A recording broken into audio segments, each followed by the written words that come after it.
और अहम खबर, भारत में एनएसए और एससीओ की बैठक, पाक मंत्री बिलावल भुट्टो को निमंत्रण भेजा गया है। विदेश मंत्रालय का बयान सामने आया है, मंत्रियों को भेजना पाकिस्तान पर निर्भर है। आपको बताएं कि 27 अप्रैल को रक्षा मंत्रियों की बैठक होना है, 29 मार्च को एनएसए मिलेंगे। तो बेहद अहम है ये खबर, भारत में एनएसए और एससीओ की बैठक। सबसे अहम, पाक मंत्री बिलावल भुट्टो को भी निमंत्रण भेजा गया है। विदेश मंत्रालय का ये बयान सामने आया है, मंत्रियों को भेजना पाकिस्तान पर निर्भर है। 27 अप्रैल को रक्षा मंत्रियों की बैठक होना है और 29 मार्च को मिलेंगे एनएसए। सीधे रुख करेंगे, हमारे साथ मौजूद है इस वक्त हमारे साथी शैलेंद्र वांगू। शैलेंद्र, बेहद अहम ये खबर है, खास तौर पर जिस तरह से हम देख रहे हैं कि एनएसए और एससीओ की बैठक है, इसके क्या मायने निकाली जाए, कितनी इसकी अहमियत है, तमाम तर तफसीलात आपसे चाहेंगे शैलेंद्र।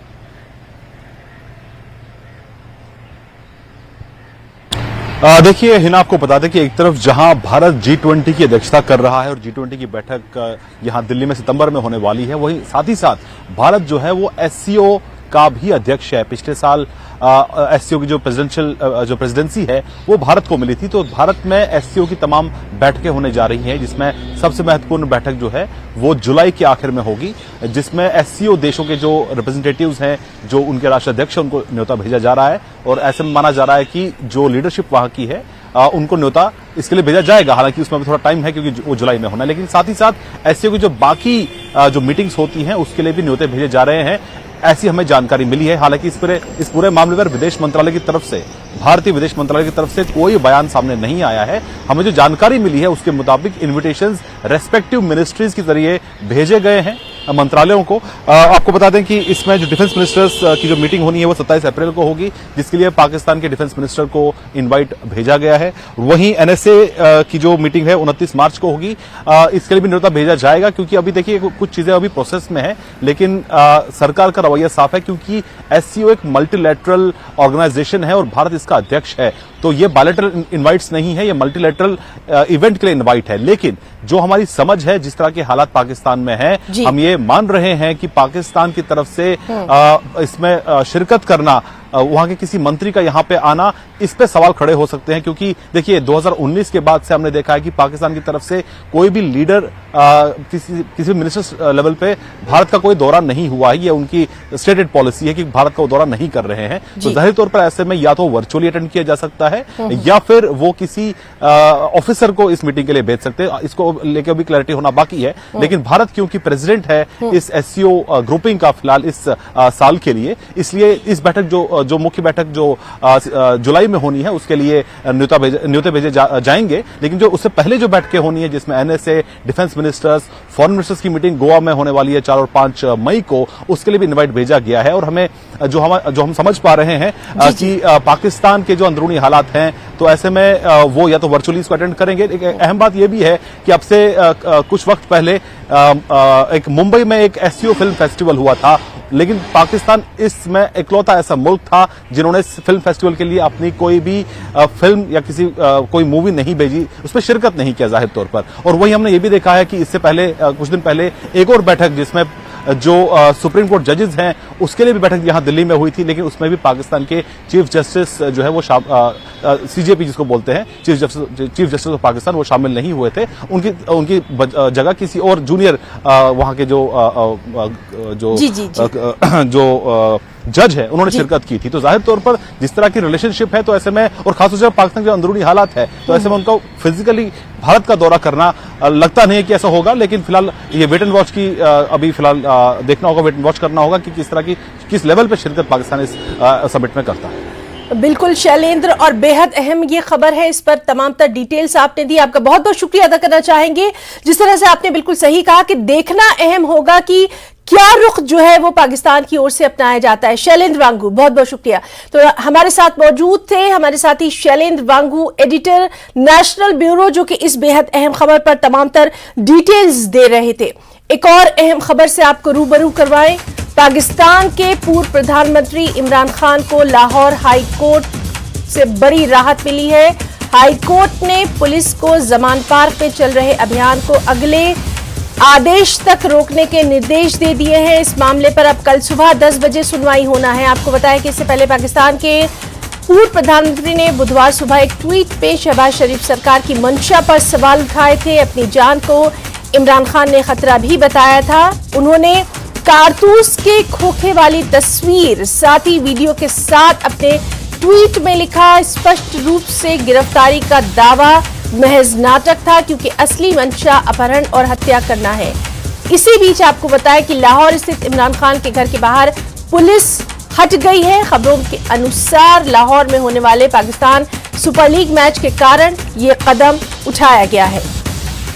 तो एक और अहम खबर, पाकिस्तान के साबिक वज़ीर-ए-आज़म इमरान खान को लाहौर हाईकोर्ट से बड़ी राहत मिल गई है और इस वक्त वहां पर क्या कुछ सूरत हाल है, किस तरह से वहां पर सियासी मंजरनामा है, उस तमाम चीजों की जानकारी हम लेंगे। हमारे साथ मौजूद है सीनियर जर्नलिस्ट कामरान साकी साहब, जिनका हम बहुत इस्तकबाल करना चाहेंगे। कामरान साकी साहब, आपका हम यहाँ बहुत इस्तकबाल करेंगे और आपसे सीधे तौर पर वहां की जो तस्वीर है वो समझना चाहेंगे, क्योंकि लगातार हम देख रहे हैं कि हालात वहां पर धमाकू बने हुए हैं। सियासी जो मंजरनामा है वो भी कहीं ना कहीं साफ दिखाई दे रहा है। बयानात का सिलसिला भी लगातार जारी है। आपसे बेहतर हमारे दर्शकों को वहां की तस्वीर कोई नहीं समझा सकता। Sir, over to you. देखिए, पिछले 48 घंटों से एक तमाशा सा लगा हुआ है ज़मान पार्क के करीब। ये लाहौर के करीब एक वाकया है जहाँ पे लाहौर की जो इमरान खान की रिहाइश है वो मौजूद है। पुलिस आती है, आंख में चोली चलती है, कारकुनान पथराव करते हैं, गलिलों का इस्तेमाल करते हैं, पुलिस पीछे हट जाती है, फिर पुलिस आती है, नफरी को मजीद को तलब किया जाता है, वाटर कैनन ले आते हैं और चीजों का आंसू गैस का इस्तेमाल करते हैं और फिर कुछ जो मुजाहिरीन हैं या जो रुकावट बनते हैं गिरफ्तारी के अंदर उन्हें पीछे करते हैं। ये आंख मचोली तकरीबन 48 घंटे से जो है वो जारी है। एक तरफ इमरान खान साहब जो है वो जेल बरो तहरीक का आगाज कर चुके हैं और फिर उसे इंजाम तक पहुंचाए बगैर ही जो है वो खत्म कर चुके हैं। दूसरी जानिब वो चाहते हैं कि अदलिया का बोलबाला हो, रियासत मदीना कायम हो, हर शख्स जो है वो कानून के ताबे हो। दूसरी जानिब वो चाहते हैं कि चंद लोगों को वहां पे इकट्ठा करके वहां पे जलाओ गिराओ की कैफियत दी जाए और मुख्तलिफ मुकदमात के अंदर मतलूब खुद जब वो हैं तो वो अदालतों में पेश ना हो और सिक्योरिटी थ्रेट बताएं और रैलियां जलसे जुलूसों के लिए वो हों। तो ये बदकिस्मती रही है हमारी 75 सालों में जी कि हमने किसी ताकतवर को आज तक जो है वो सजा नहीं दे पाए। तो ये यकीन सिस्टम की बेहतरी के लिए जो है वो कोशिशें की जा सकती हैं और अब इमरान खान की पॉलिटिकल साख क्योंकि इस पे मुनसर है तो उसकी वजह से भी ये तमाशा हमें लगता है कि अभी कुछ रोज जो है वो जारी रहेगा। बिल्कुल। कामरान साकी साहब, चूंकि आप इतने अरसे से वहां के हालात को देखते रहे हैं, सबसे अहम, जिस तरह से हम लगातार इससे पहले भी कई बार बात कर चुके हैं कि सियासी हालात तो जो हैं सो हैं, सबसे ज्यादा जरूरी वहां की आवाम की फलाह बहबूद के लिए काम करना है। जिस तरह से जो तस्वीरें सामने आती हैं वो यही बताती हैं कि आवाम इस वक्त सबसे ज्यादा दिक्कतों से दो चार है। हम लगातार देख रहे हैं कि सियासी मंशा तो यहां दिखाई दे रही है, लेकिन लोगों के काम करने के लिए, उनके साथ आगे आने के लिए कोई मंशा दिखाई नहीं देती। इसका तज्जिया आप किस तरह से करेंगे?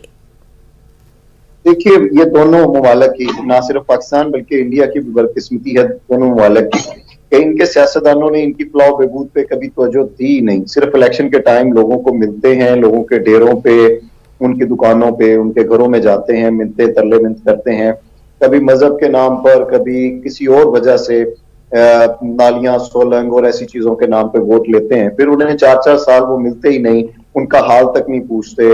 वो चंद 100 का जो चंद हजार रुपए का जो उनकी गली में नाली बनवा देते हैं या सोलंग लगवा देते हैं या एक सिलाई मशीन दे देते हैं या आटे का ट्रक जो है वो उस गली के लिए एक एक थैला उन्हें तकसीम कर देते हैं। उसके चक्कर में उनके ऊपर 5 साल हुक्मरानी करते हैं और बाद में उनका हाल तक जो है वो किसी तरह पूछा नहीं जाता। हालात यकीनन गंभीर है। आपको पता है कि IMF के पास हमें जाना पड़ा। जो इमरान खान साहब और उनसे पिछली भी हुकूमतें हैं, उनके एक मनफी तसलसल जो पॉलिसियों में रहा, उसकी वजह से हम मईशत के इस दहाने पे आ खड़े हुए हैं कि हमें एक बार फिर पहले भी हम जो है बेल आउट पैकेज के नाम पे तो कभी किसी नाम से दोस्त ममालिक और IMF के पास जा चुके हैं जी। तो अब भी जाना पड़ा है। हम अब भी चाहते हैं कि ये कर्जा लें या न लें, टैक्स मजीद बढ़ा दें, लेकिन आम आदमी को अगर ये डिलीवर कर पाए तो यकीनन आम आदमी इनकी अय्याशियों पे होने वाले खर्च का तो जिम्मेदार नहीं है, लेकिन अगर उन्हें कुछ डिलीवर होता नजर आता है तो यकीनन वो उसकी जिम्मेदारी लेने को भी तैयार है, भारी टैक्सेस देने के लिए भी तैयार है।